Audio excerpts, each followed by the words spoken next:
तो कांग्रेस अध्यक्ष सोनिया गांधी का एक संदेश आया है। दरअसल उन्होंने कहा, एक देशवासियों के नाम संदेश जारी किया है। उन्होंने कहा है कि 2 महीने से पूरे देश कोरोना महामारी की चुनौती से लड़ रहा है। लॉकडाउन के चलते रोजी रोजगार के गंभीर आर्थिक संकट से लोग गुजर रहे हैं, देश गुजर रहा है। आज़ादी के बाद पहली बार दर्द का वो मंजर सबने देखा है।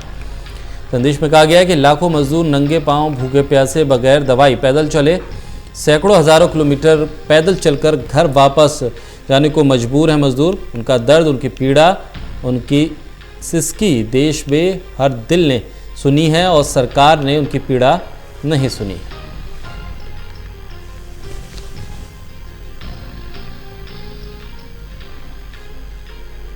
मेरे प्यारे भाइयों और बहनों, पिछले 2 महीने से पूरा देश कोरोना महामारी की चुनौती और लॉकडाउन के चलते रोजी रोटी, रोजगार के गंभीर आर्थिक संकट से गुजर रहा है। देश की आज़ादी के बाद पहली बार दर्द का वो मंजर सबने देखा कि लाखों मजदूर नंगे पांव, भूखे प्यासे, बगैर दवाई और साधन के सैकड़ों हजारों किलोमीटर पैदल चलकर घर वापस जाने को मजबूर हो गए।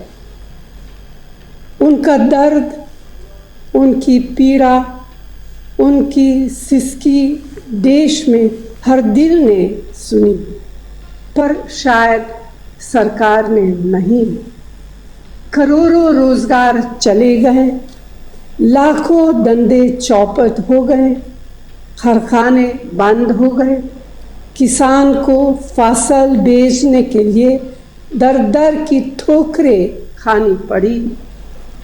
यह पीड़ा पूरे देश ने झेली, पर शायद सरकार को इसका अंदाज़ा ही नहीं हुआ।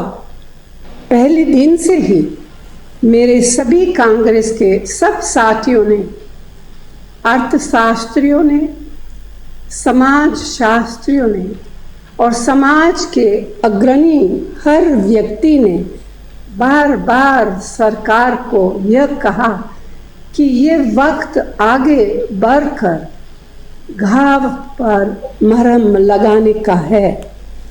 मजदूर हो या किसान, उद्योग हो या छोटा दुकानदार, सरकार द्वारा सबकी मदद करने का है।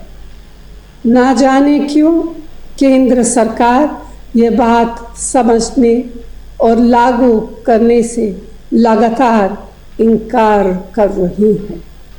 इसीलिए कांग्रेस के साथियों ने फैसला लिया है कि भारत की आवाज़ बुलंद करने का यह सामाजिक अभियान चलाना है। हमारा केंद्र सरकार से फिर आग्रह है कि खजाने का ताला खोलिए और ज़रूरतमंदों को राहत दीजिए। वैसे कि तरुण हमारे साथ जुड़े हुए हैं। तरुण, स्पीक अप इंडिया जो आज कैंपेन एक तरह से कांग्रेस ने शुरू किया, 3 घंटे वर्चुअल माध्यम से कांग्रेस ने इसकी शुरुआत की। सोनिया गांधी का यह संदेश और तमाम जो कांग्रेस के नेता हैं उनके वीडियो संदेश आज आ रहे हैं, किस तरह से इसे देखा जा रहा है? एक विपक्ष के तौर पर कांग्रेस ने क्या इस माध्यम, वर्चुअल माध्यम का इस्तेमाल एक बेहतर ढंग से किया आज? देखिए, ये अभी मुहिम 2 बजे तक चलनी है। 3 घंटे की ये मुहिम की सुबह 11 बजे से स्पीक अप इंडिया थोड़ा बहुत तो ट्रेंड कर रहा है, लेकिन 2 बजे के बाद हमें सूरत हाल पता पाएगा कि वर्चुअल मीडिया पे ये कैंपेन, चूंकि एक बड़ा हमला नाकाम किया है देश की सुरक्षा एजेंसियों ने, तो एक वो भी बड़ी डेवलपमेंट है देश की सुरक्षा के मद्देनजर। तो उसके अगर कंपैरिजन में देखें और ये कांग्रेस का कैंपेन पैरेलल तौर पर चल रहा है, एक तरीके से जो कांग्रेस की पुरानी मांग है जब से ये कोरोना वायरस से देश निपट रहा है कि सबसे गरीब तबके को न्याय योजना के तहत 7500 रुपए कम से कम 6 महीने के लिए मुहैया कराया जाना चाहिए। जो छोटे उद्योग हैं उन्हें कैश इंजेक्ट करना चाहिए, उन्हें लोन नहीं चाहिए बल्कि उन्हें आर्थिक मदद चाहिए। मनरेगा के तहत जो 100 दिनों की मजदूरी मिलती थी उसे 200 दिनों का किया जाना चाहिए। ये मुख्य तौर पर 3-4 मांगे हैं जो कांग्रेस पार्टी शुरू से ही उठाती आई है। और सोनिया गांधी के बयान के बाद इस पूरी मुहिम का वजन तो बढ़ा ही है और देशव्यापी आंदोलन के अंदर 50 लाख कार्यकर्ता जुटाने का, 50 लाख लोगों की आवाज एक मंच उसे देने का दावा किया जा रहा है। तो 2 बजे के बाद शायद कांग्रेस की आधिकारिक तौर पर इस ब्रीफिंग के अंदर वो दावे सामने आएंगे कि इसकी आउटरीच कितनी बड़ी रही।